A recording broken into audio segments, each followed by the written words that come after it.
Hiya Corda. Hello friends. What's in my pack?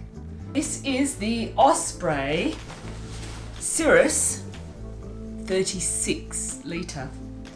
I was so excited when we were preparing for the Bibbulmun on the day that I realised I could actually take my beloved little pack. This is the pack I took on the Camino. I dearly love it.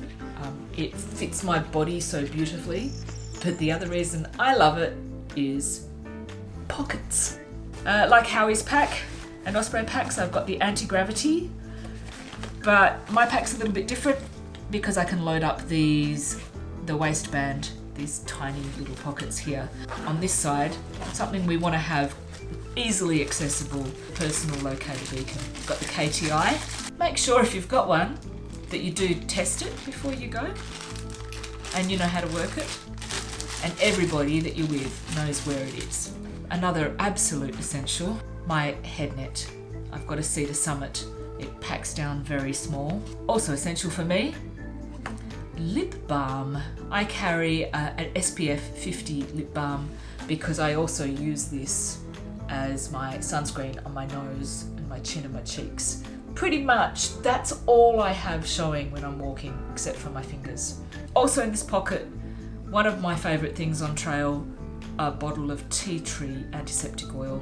In the other pocket of convenience, I do have some sunscreen, hand sanitizer, a Sharpie marker, eye drops, I've got some Hydrolite, glasses cleaners, glasses wipes. A few of these in each of the resupplies because I want to be able to see when I'm walking. Howie was always reminding me, before you leave camp, always check that your water's actually coming through your mouthpiece and you haven't kinked the line somewhere. It's better to unpack and fix that before you leave. Let's go to the top part of my pack now. And this one has a fixed brain or headpiece. This is the easily accessible part up the top. I've got my beloved beanie, my phone in a waterproof case. I don't know if I would take the waterproof case again because I'd probably just bury my phone, which is what I did most of the time. Wipes. These are Eco Bamboo wipes. They are good for sensitive skin, but also compostable. Not biodegradable, but compostable, which means they break down completely.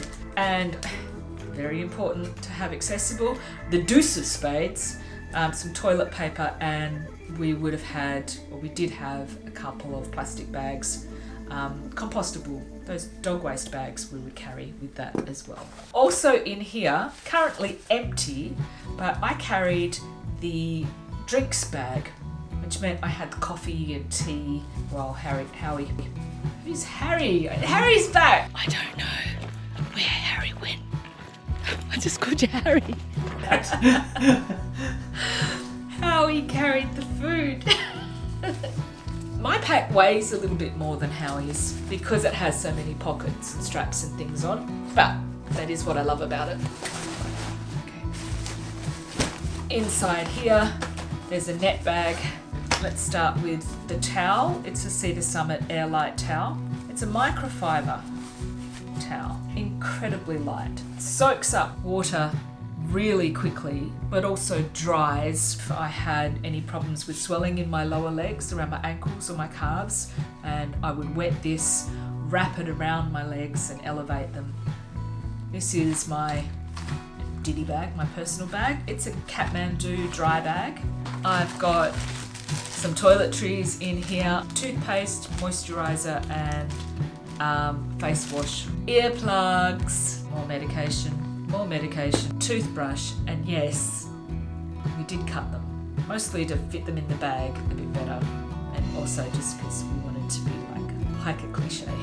Okay, one of my favourite things in here, of course, the TARDIS, no, my Kobo. I remember my dad saying, "But what will you read?"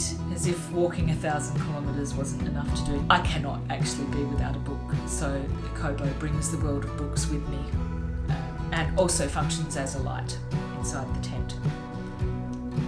Love it. I also really love this dry bag because I was able to use this to do some minor washing. Again, something I'll get into on another video. More pockets, more pockets. She's got another pocket here. Front pocket, easily accessible, so keeping my wet weather gear in here. I got this from an ultra running website. Super light, quite stretchy. It was good, it worked. Spare pair of inner soles for when you have to walk through water. Pack cover. As you can see, I've got a few things on the outside of my pack, but the things that are on the outside of my pack can get wet. I'm not worried about them getting wet. So, I don't know, do you really need a pack cover? I think it helps to keep the pack dry as well, and when it's raining then you can put your pack down, you don't feel concerned about it. Some people might think it's overkill, I think, to have a pack cover and a liner.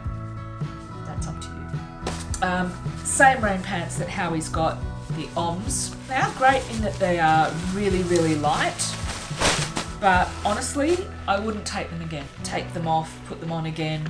I didn't find them particularly comfortable. You know, it wasn't cold, so even if we got wet, especially with the shorts that I was wearing, they seemed to dry off pretty fast. I think I'm going to get a rain kilt, and I'll let you know how that goes.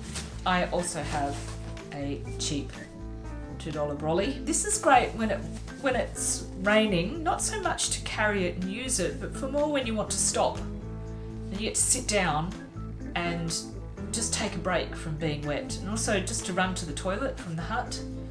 I would definitely take an umbrella again. I'd like to get one that's a bit more sun protective. My camp shoes, I love these, they're so comfortable, super light slip-on Crocs.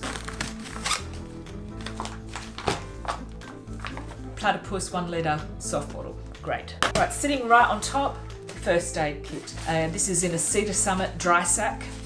It's obviously essential that stays dry. Inside here we have the blister kit, really. This includes some Omnifix soft tape, some dressings, surgical blades, all kinds of things that you'll learn about in our foot care video coming soon. Some other medication, antibiotic cream, things like that. Snake bandage. I'm so glad we didn't have to use this one. This is snake bandage with a tension indicator. Again, if you're taking something like this, make sure you know how to use it. Watch the videos. Not ours, we don't have one. Watch someone else's videos. Oh, okay, a bit more blister kit stuff. In here, some more tape. But my friend, hiker's wool. Foot care video coming soon, we'll talk about that. Glad we didn't use it, glad we had it. Instant cold pack and a thermal accident blanket.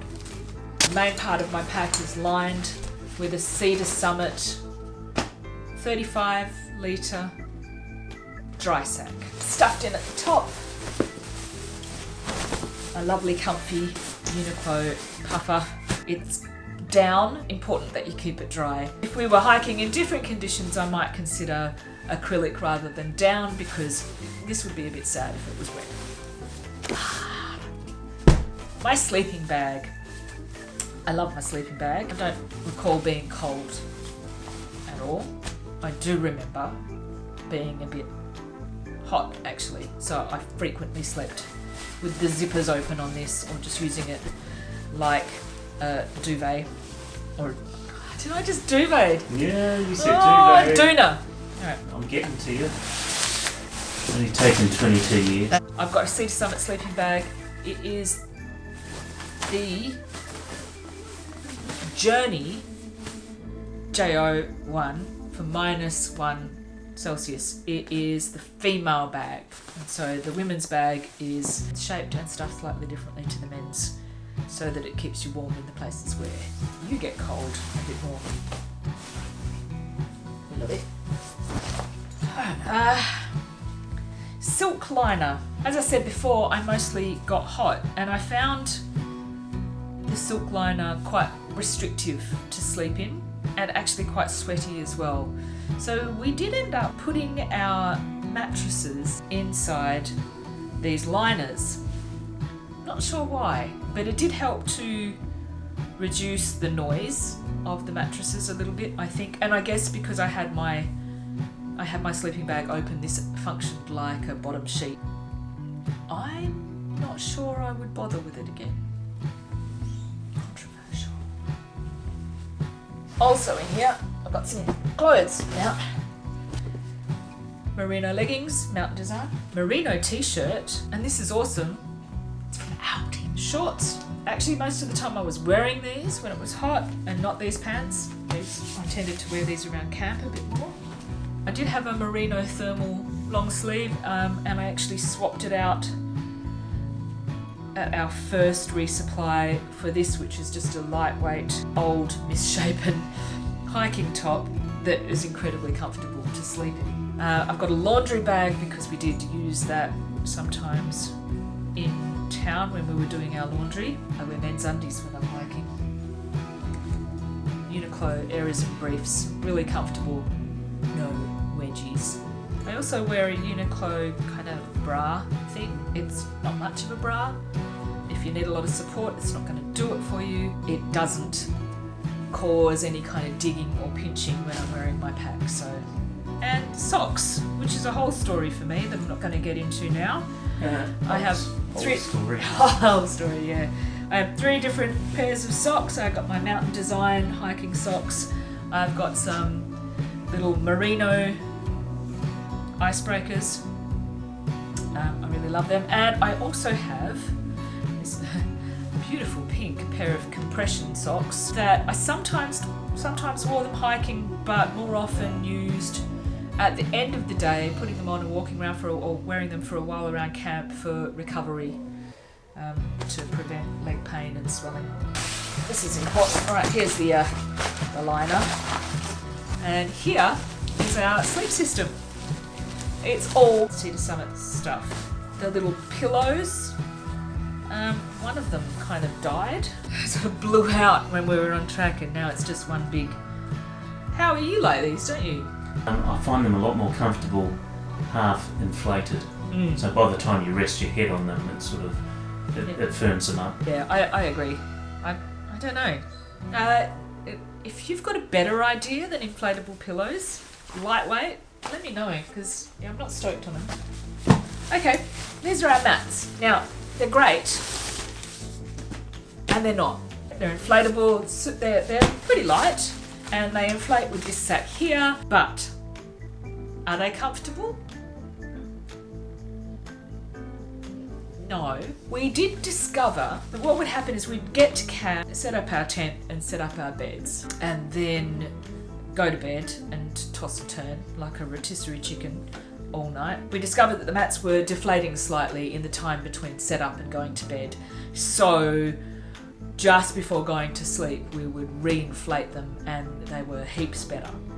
I'm not going to get rid of them just yet, but I'm excited, I think, to replace them with the newer model. And now, last not least, the other things on the outside. So here we have the tent, poles and pegs. Our tent is the Nature Hike. Some kind of cloud. 3-person tent. That's right. For comfort. We don't just use this tent for hiking. We've used it for festivals and other kinds of things as well. We used it and will use it again on the Cape to Cape, where you don't have a hut.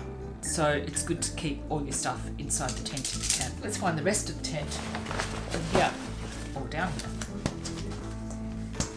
I'll come to that in a moment. Okay, so on the outside, strapped to the bottom of my pack, I have the ground sheet, which is wrapped around the inner part of the tent. And then, yes, there's another pocket in the Cirrus. In this pocket, down the bottom, the fly.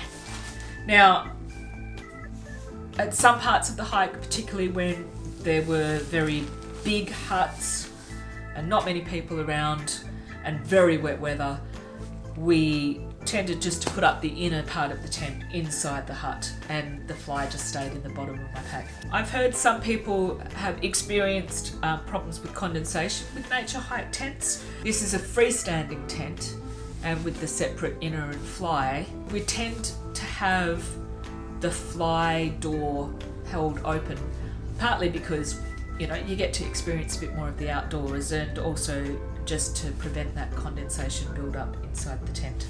Just to show you, there's one more feature that I haven't showed you.